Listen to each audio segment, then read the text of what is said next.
Assalamualaikum warahmatullahi wabarakatuh Sobat Ernaf, apa kabar? Semoga sobat semua dalam keadaan sehat dan bahagia selalu.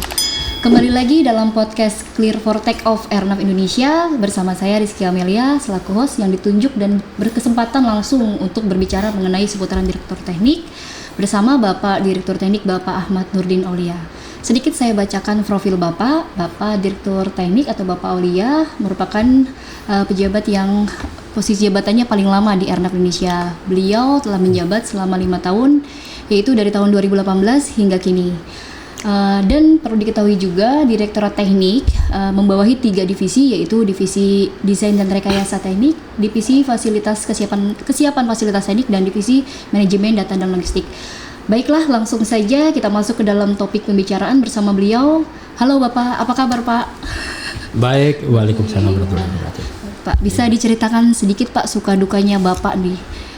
Karena Bapak kan sudah 5 tahun nih Pak, di Ernaf pasti tahu dong Pak nih. Sukanya seperti apa, dukanya seperti, jangan-jangan nih dukanya aja nih, nggak ada sukanya.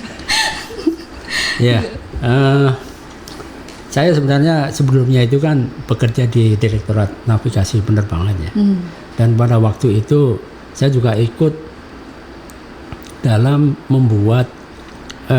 membahas pendirian Ernaf.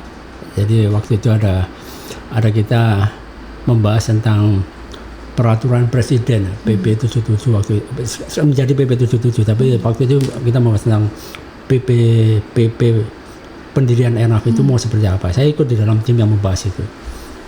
Kemudian sampai menjadi PP 77, Ernaf berdiri ya. Ernaf berdiri dan saya tetap di Direktorat Navigasi Penerbangan. Dan tidak tahunya saya ditunjuk menjadi Direktur Teknik di Ernaf Indonesia. Ini juga sebenarnya surprise juga karena memang waktu kami mendirikan Ernaf itu benar-benar tidak menyangka bahwa saya harus menjadi direksi gitu. Tapi ide-idenya memang, ide awal dari pendirian Ernaf itu adalah Ernaf itu harus menjadi lembaga penyelenggara navigasi tunggal di Indonesia. Ya, yang pertama kenapa begitu? Karena di seluruh dunia ini tidak ada satu negara pun yang membagi-bagi pelayanan navigasi penerbangannya menjadi beberapa macam, itu nggak ada. Kita udah benchmarking ke seluruh dunia, memang tidak ada yang seperti itu. Karena dengan berbagai macam penyelenggara itu akan menyebabkan perbedaan kualitas, perbedaan perilaku dan seterusnya. Ini membuat banyak masalah lah. Makanya waktu diaudit oleh IQ Swab, kita mendapat nilai jelek di bidang navigasi penerbangan. Dan ini setelah itu menjadi membaik setelah adanya Ernaf ini, karena permasalahan-permasalahan yang dulunya ada itu sekarang memang bisa diminimais ya Pak ya. Dikurangin. Ya. Nah, karena berangkat dari sejarah bahwa Ernaf ini adalah bentukan atau gabungan dari X, AP1, AP2 maupun UPT. Waktu saya masuk Ernaf, kita mendapatkan warisan yang saya hadapi di Direktorat Teknik ini, diantaranya adalah warisan pertama itu adalah fasilitasnya. Ya, fasilitas itu jadi bermacam-macam, beraneka ragam karena warisan dari AP1, AP2 dan UPT. Ini cukup menyulitkan, cukup challenging untuk melakukan pemeliharaan maupun menjaga kinerja fasilitasnya sendiri ya Pak ya. Berarti kendalanya terlalu banyak merek fasilitas ya Pak ya. Karena beragam. Tadi beragam kan fasilitas dan bervariasi, artinya karena mungkin dulunya kan AP1, AP2 dan UPT ya Pak ya. Iya betul. Oke Pak. Jadi kalau begini kan berarti ada solusi dan strategi nih Pak yang sudah Bapak lakukan kan Pak. Dan kira-kira nih seperti apa Pak strategi dan solusinya? Ya, sebaiknya memang kita itu mempunyai brand koridor atau merek yang tidak terlalu beragam.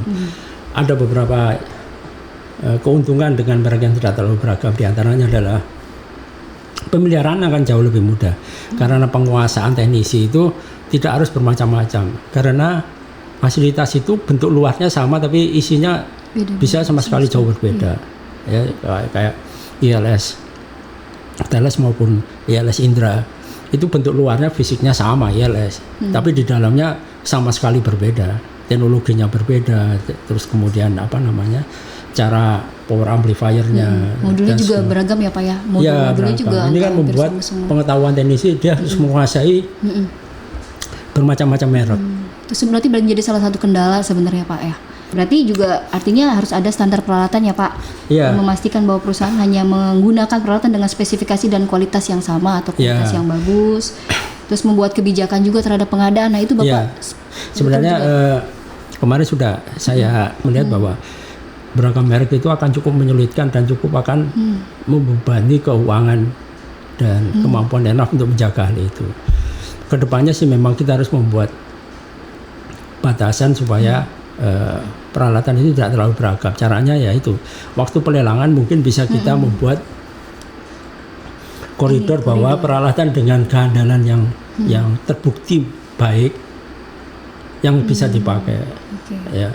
Terus kemudian pemakaian pengadaan ya Pak ya, long term koridor juga ya Pak ya. Pengadaan sebaiknya memang tidak satu persatu, tapi secara keseluruhan. Ini juga saya pernah benchmarking ke FAA.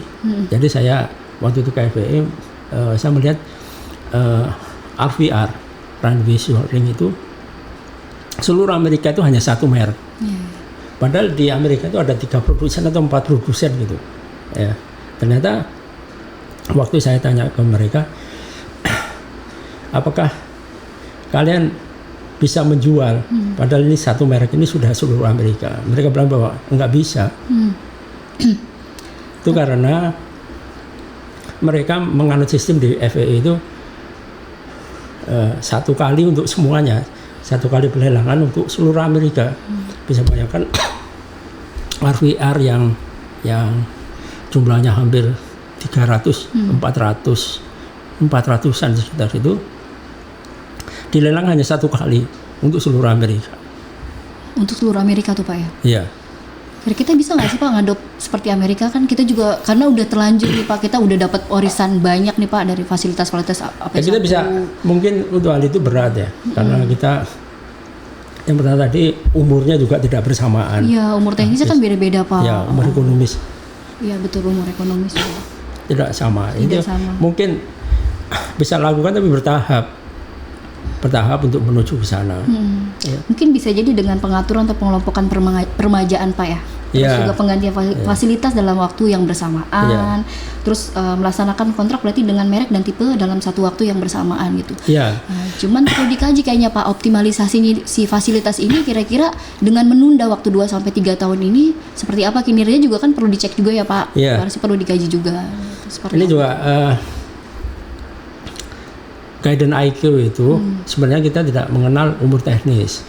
Yang kita kenal adalah umur ekonomis. Jadi IQ melihat bahwa usia peralatan itu kalau mengacu kepada umur teknis itu sangat sulit untuk di-manage atau dikelola. Jadi umur ekonomis itu lebih bisa dikelola secara keuangan.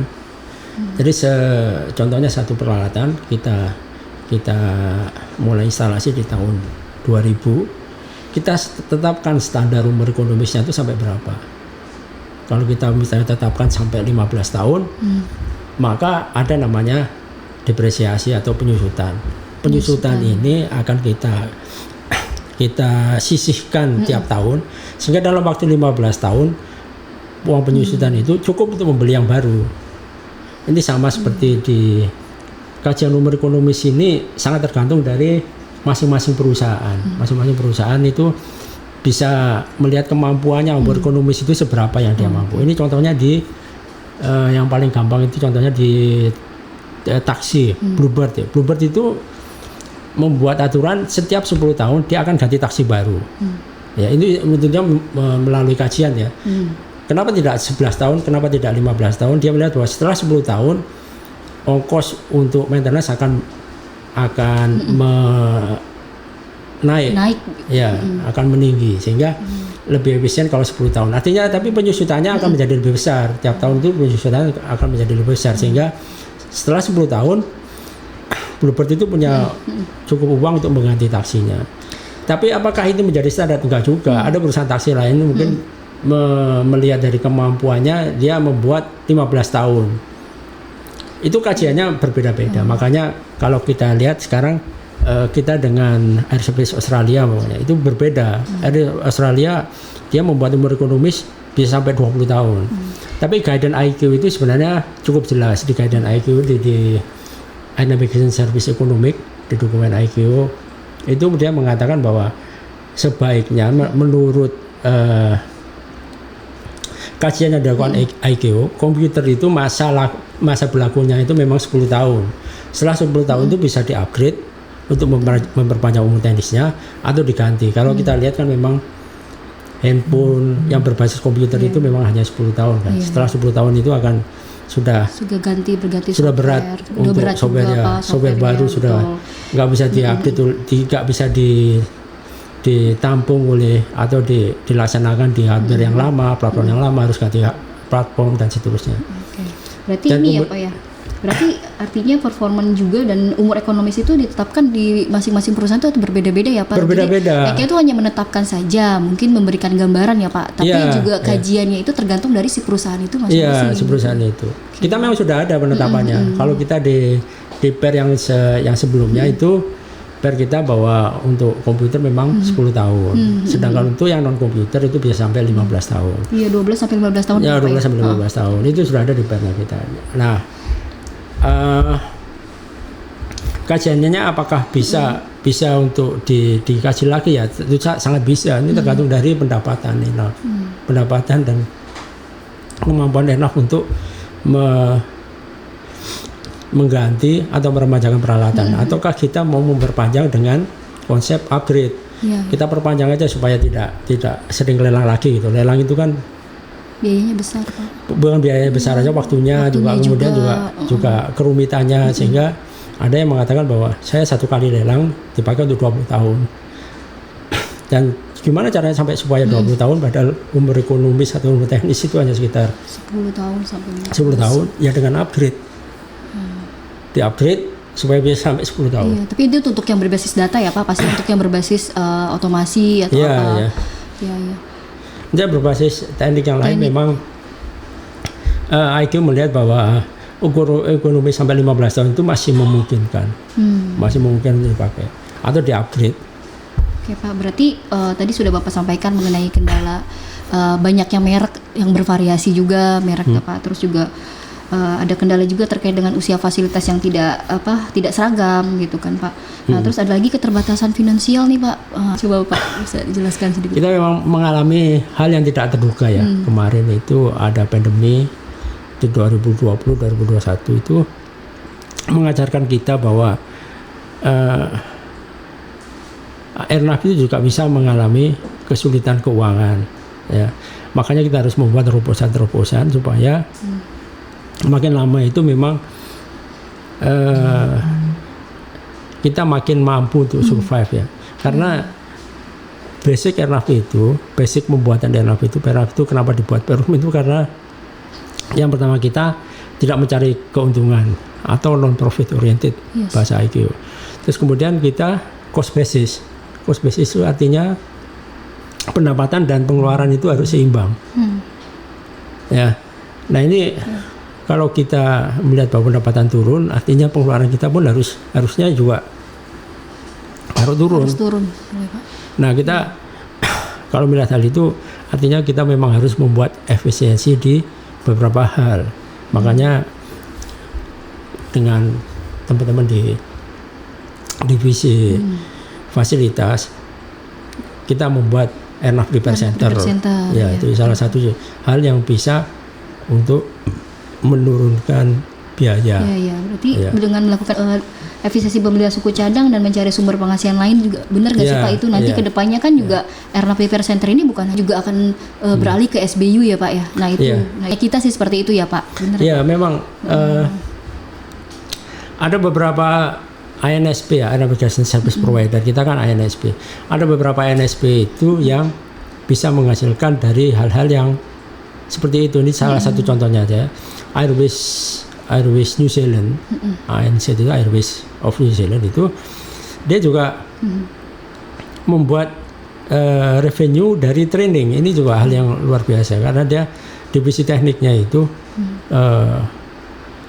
dia waktu itu historinya dia mendapat yang menang tender itu Raytheon, yang mendapatkan tender itu Raytheon Amerika. Kemudian mereka membuat silabus dan membuat training itu untuk internal mereka awalnya itu sangat bagus, sampai akhirnya Raytheon itu membuat kesepakatan ke Airways New Zealand, kalau ada training lagi kamu aja yang menyelenggarakan. Jadi Raytheon melihat bahwa training yang dilakukan oleh Airways New Zealand itu cukup baik dan dia tidak perlu memikirkan hal itu, bisa dilimpahkan ke Airways New Zealand. Berarti dengan adanya Airnav Repair Center itu memang sebenarnya untuk juga perbaikan dari modulnya itu ya Pak ya, untuk dipakai juga nanti sebagai suku cadang kembali kan, itu juga itu kan juga efek dari efisiensi ya Pak. Iya, waktu kita membuat Airnav Repair Center itu sebenarnya kita sudah benchmarking ya. Kita melihat di waktu itu ke Telkom, ke Pertamina maupun ke GMF. Kita lihat bahwa sebenarnya modul itu ada yang rusaknya itu sebenarnya sederhana, ada yang solderannya lepas atau kurang kontaknya kurang bagus, bad contact dan seterusnya. Memang ada kerusakan itu yang nggak bisa diperbaiki. Contohnya yang menyangkut kepada IC yang desain khusus dari pabrikan, itu memang nggak bisa diperbaiki. Kalau hal yang tidak bisa diperbaiki, kita memang harus modifikasi. Bisa Pak berarti? Belum tentu juga ya Pak? Belum tentu bisa karena itu desain khusus dari mereka yang nggak ada di pasaran. Berarti harus ke mereka lagi ya Pak? Harus balik ke mereka lagi kalau seperti itu. Iya.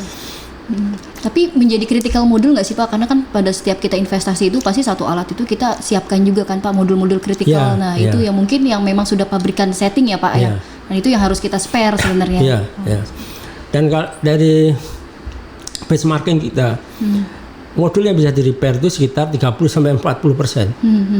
Artinya dengan begitu kita harusnya modul yang rusak itu masih kita bisa perbaikin itu sekitar 40-30%. Yang lainnya mungkin memang ya kita harus beli. Gitu. Oke, jadi kita sudah bahas masalah keterbatasan finansial dan memang kondisi saat ini seperti itu ya Pak. Jadi juga kita juga harus memikirkan atau dampak cara mengefisiensikan seperti apa ya Pak pengolahan kita pada direktur teknik ya Pak, dari awal mungkin dari investasi kita, terus juga dengan adanya repair center juga ini juga sebagai salah satu solusi ya. Oke, baik. Sekarang kita lari ke ini Pak. Sekarang kita beranjak untuk kendala yang keempat atau Pak, kendala yang selanjutnya itu masalah kekurangan personil Pak. Nah, ini kita zero growth nih Pak, udah berapa tahun nih Pak kita. Terlebih lagi Pak, kita juga tiap tahun itu ada juga yang pensiun, jabatan struktural juga kita banyak yang kosong, sehingga teman-teman yang fungsional itu bergeser, dan itu juga sangat berpengaruh juga Pak terhadap pemeliharaan fasilitas. Itu siasat kita dan solusi atau siasat kita tuh seperti apa Pak? Karena kan kita sebenarnya sudah ada metode clustering ya Pak, sistem clustering. Itu sebenarnya kan salah satu siasat kita ya Pak. Nah, ini sudah efektif belum sih Pak menurut Bapak nih? Personil itu adalah sesuatu sistem atau ilmu yang berkembang juga. Jadi kalau kita lihat ya, ilmu tentang beban kerja itu berkembang, bahkan itu sangat terpengaruh sekarang ini. Contohnya ya Pak, zaman dulu ya, ini contoh yang gampang aja Pak, pabrik zaman dulu itu pekerjaannya banyak, tapi dengan adanya robotisasi, kemudian ada otomasi dan sebagainya, mereka berkurang.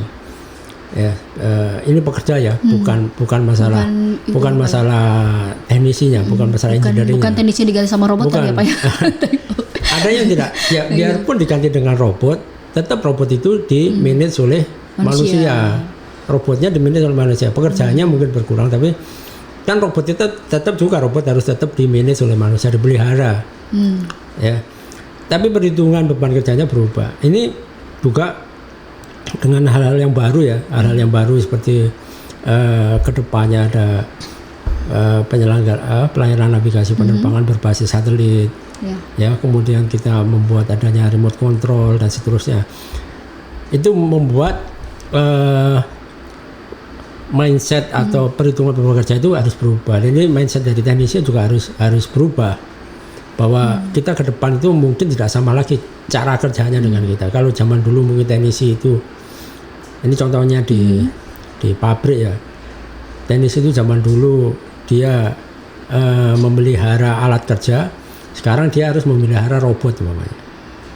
Berbeda kan? Jadi kalau dulu alat kerjanya di mana-mana gitu, sekarang dengan robot dia bisa memantau performa robot itu dari remote control and monitoring system. Okay. Artinya mungkin bukan robotnya, tapi mungkin lebih ke RCMS-nya ya Pak ya, remote control monitoring systemnya. Makanya sistem perhitungan beban kerja ini juga harus dipahami bersama, bahwa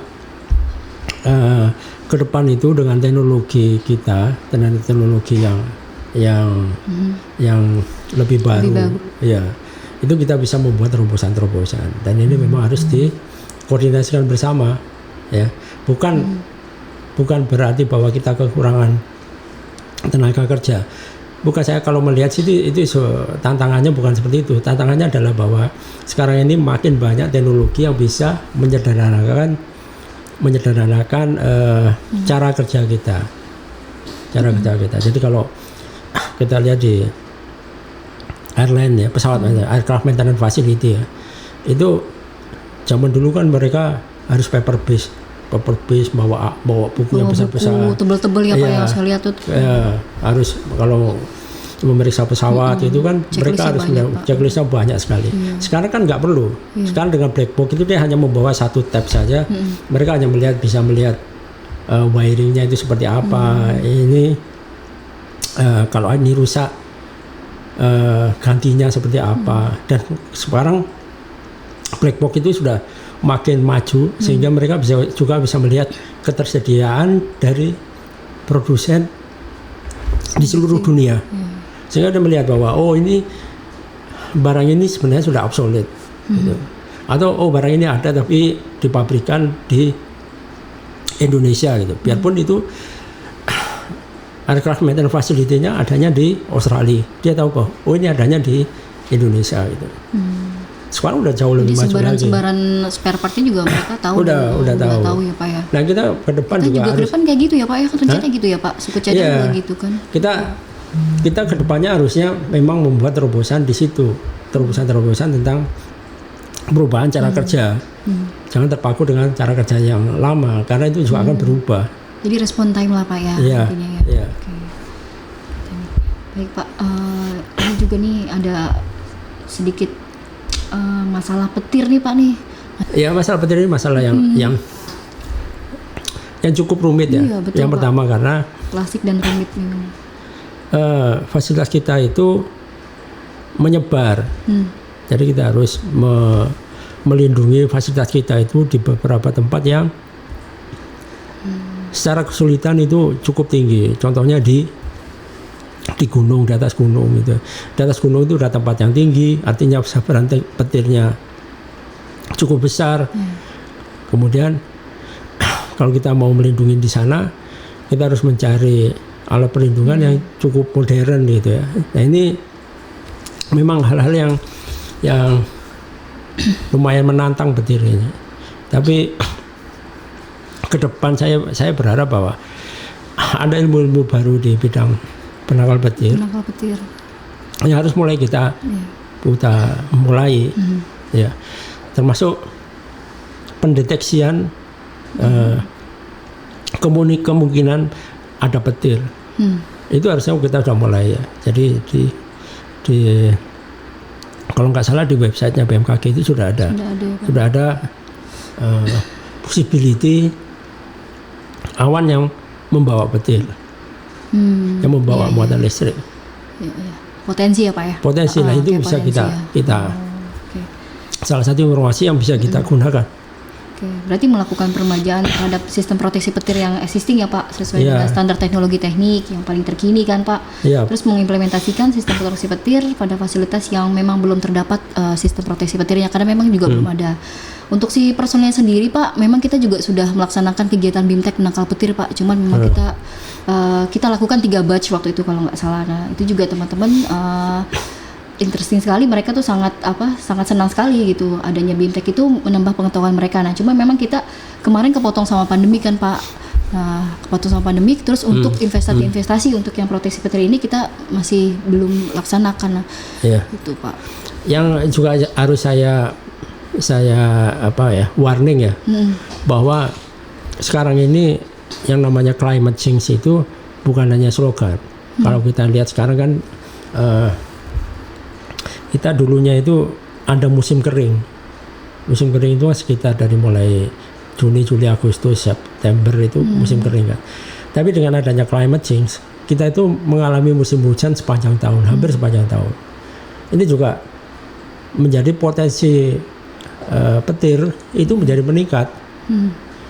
Dan ini juga harus dipahami oleh semua orang bahwa potensi petir yang meningkat ini artinya kita harus jauh lebih waspada dan lebih lebih siap menghadapi sambaran petir. Oke Pak, baik, ini ada satu lagi nih Pak, kendala yang terakhir nih Pak, mengenai power supply atau UPS portable yang saat ini katanya masih ada juga yang kita belum mandiri. Kita kan masih ada beberapa juga nih yang masih bergantung sama bandar udara. Nah ini seperti apa nih Pak? Ya, sebenarnya perkembangan tentang baterai itu sudah sangat maju ya. Baterai-baterai sekarang yang digunakan untuk mobil listrik dan seterusnya itu sudah sangat maju.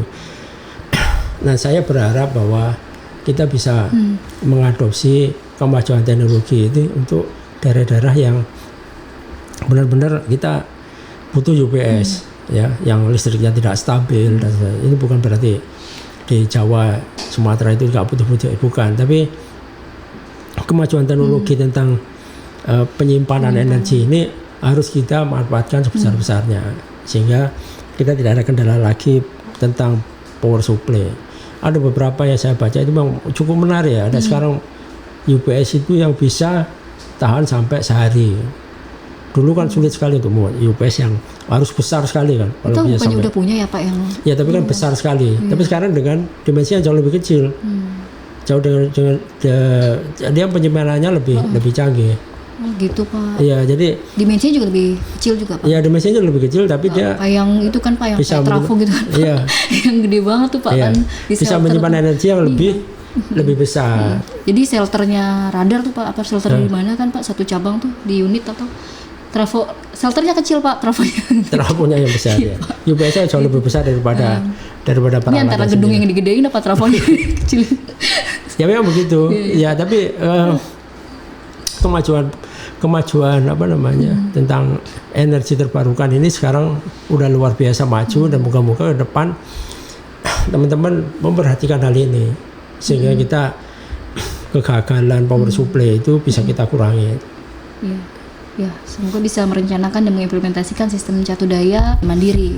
Ya, ini juga salah satu hal yang perlu menjadi perhatian kita semua sih, bahwa memang kita kan tadi fasilitas itu adalah warisan dari AP1, AP2 maupun UPT, sehingga memang catu daya kita itu belum terkonek langsung dengan PLN tapi masih lewat bandara dulu.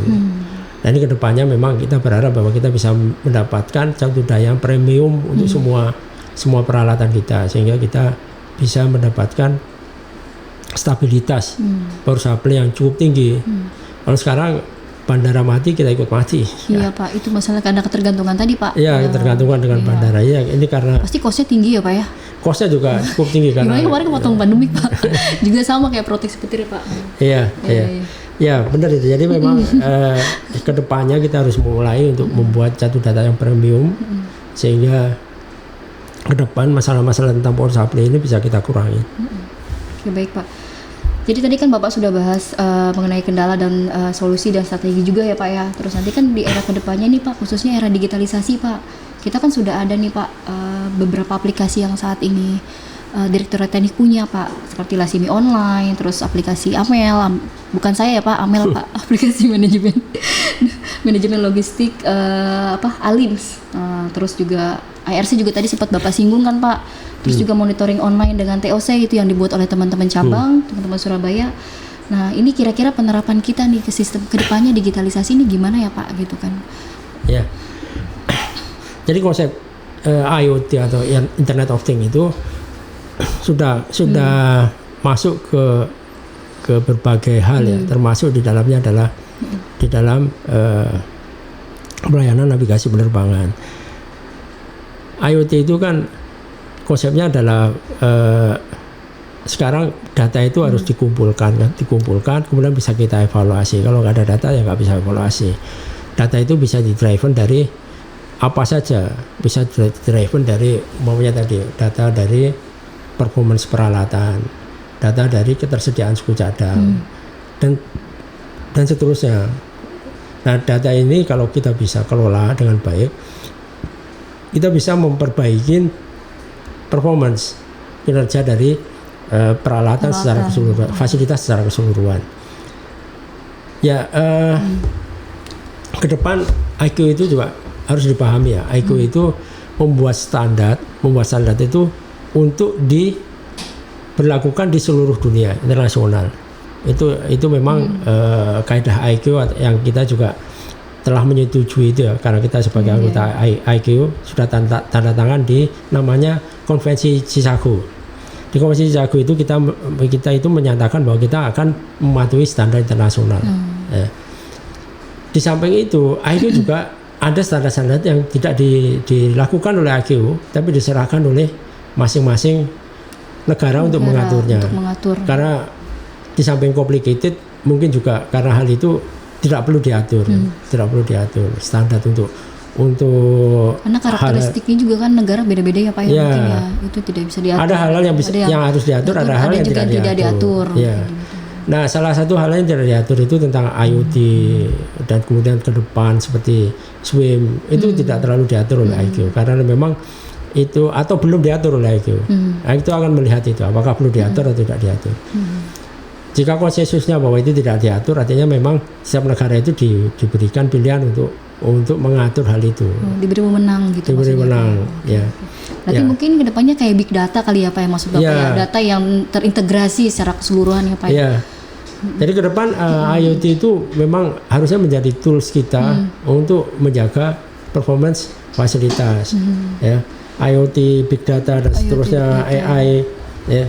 Karena sekarang ini salah satu contohnya penerapan AI itu di otomasi itu udah luar biasa. Artificial intelligence di otomasi itu kemarin saya lihat pameran itu sudah sangat luar biasa, sehingga kesalahan dari trajektori atau lintasan pesawat itu sudah dikurangi seminim mungkin sekarang dengan AI itu. Luar biasa, kemajuan itu luar biasa. Sekarang bahkan CCTV itu sudah bisa mendeteksi, memvisualisasi benda yang terhalang. Kayak obstacle gitu Pak maksudnya? Iya. Jadi dia bisa mendeteksi. Jadi dia bisa mememori di balik halangan itu. Di balik halangan itu seperti apa? Benda itu bergerak di situ, dia akan bisa memvisualisasi bahwa benda itu sebenarnya masih ada di situ. Dan gerakannya itu bisa divisualisasi. Kalau yang di wilayah timur kan juga banyak obstacle tuh Pak, kayak gunung kan, di balik gunung kita nggak tahu ada pesawat lagi apa enggak. Nah itu bisa sih Pak. Bisa. Itu memang luar biasa. Ke depan itu AI. Kita kapan Pak kayak gitu? Ini sudah ada tapi di airport ya. Saya lihat kemarin di airport itu ada beberapa bandara itu. Jika zaman dulu itu kalau ke CCTV itu nggak bisa melihat dia terhalang oleh terminal atau apa itu nggak bisa. Tapi sekarang CCTV itu bisa memprediksi dan melakukan visualisasi benda yang terhalang gedung. Satellite kali ya Pak ya? Enggak, dia membuat AI. Dia membuat gambaran sendiri dan dia memproyeksi bahwa benda ini seharusnya tetap di sini atau bergerak di daerah sini. Itu luar biasa. Jadi ke depan memang hal-hal yang seperti itu. kemajuan teknologi itu akan sangat terasa di fasilitas navigasi penerbangan. Tadi kan kita bicaranya masalah teknis Pak. Nah sekarang lebih ke personality deh Pak. Nah teman-teman teknik itu gimana sih Pak? Saya lihat teman-teman teknis itu etos kerjanya sangat baik ya, baik sekali, mereka bekerjanya dengan terus. Teman ada beberapa hal yang harus dikembangkan potensi dirinya itu harus dikembangkan karena itu tadi bahwa anak teknik itu tidak akan lepas dari teknologi. Ya, zaman saya kuliah S1 S2 itu yang namanya Java, internet segala macam itu baru develop. Zaman saya dulu itu baru masuk itu namanya CNS ATM itu baru angan-angan. Sekitar saya di Airnav, CNS ATM itu sudah implementasi, sudah bukan angan-angan lagi, sudah digunakan. Artinya kalau saya tidak berkembang, tidak mulai belajar lagi, bahkan ada anekdot bahwa engineer itu harus belajar seumur hidup, dia nggak boleh berhenti tidak belajar. Perlu ini kali Pak, banyak studi banding Pak. Mungkin kayak Bapak kemana ya Pak ya? Saya soalnya belum terima oleh-oleh nih Pak. Saya kemarin memang diperintahkan untuk melihat kemajuan teknologi di Airspace World 2023. Airspace World ini memang tahunan ya diselenggarakan oleh Kenzo. Kenzo itu organisasi INSP ya, internasional. Dulu memang di Spanyol, sekarang pindah ke Jenewa di Switzerland. Kemajuan teknologinya luar biasa. Sekarang luar biasa sekali. Bahkan ada radar yang non-moving radar. Jadi radar dengan fixed antena. Itu sudah mulai dikembangkan juga. Jadi radar fixed antena itu maksudnya nggak muter? Nggak muter. Antena nggak perlu muter. Oh jadi udah nggak perlu muter Pak? Tapi dia bisa mendeteksi ya. Tapi radar loh, yang bukan radar. Oh gitu. Iya kan radar kan yang kita lakukan memang selalu muter Pak. Iya muter karena untuk mendapatkan jaraknya, betul. Jarak dan posisi kan. Betul. Antena itu harus muter karena dia harus mendapatkan jarak dan posisi. Tapi ini ada kemajuan bahwa dengan fix antena tidak perlu memutar, itu bisa tetap menentukan jarak dan posisi, ketinggian. Itu luar biasa sekali. Sudah sampai sana ya Pak? Iya. Iya. Luar sekali. Jadi kemajuan teknologi di sana itu memang sekarang kan beralih ke satelit base ya, komunikasi akan menjadi satelit base dan sebagainya. Tapi apapun itu, IQ itu tetap memberikan koridor bahwa apapun itu harus punya backup. Biarpun satelit base itu harus punya backup. Makanya di dalam konsep IQ, biarpun satelit base tetap ada konsep tentang DME. DME itu disepakati oleh beberapa negara. DME itu adalah sebagai backup dari satelit base. Karena satelit base itu kan rentan ya, rentan terhadap gangguan, rentan terhadap kalau dia rusak dan seterusnya. Dan itu tetap harus ada backupnya. Artinya tetap walaupun kita menggunakan satellite base, tapi kan kita juga tetap harus memikirkan tentang backupnya. Itu kaidah dari IQ. Ya. Terus kemudian ada beberapa hal yang sekarang ini juga mulai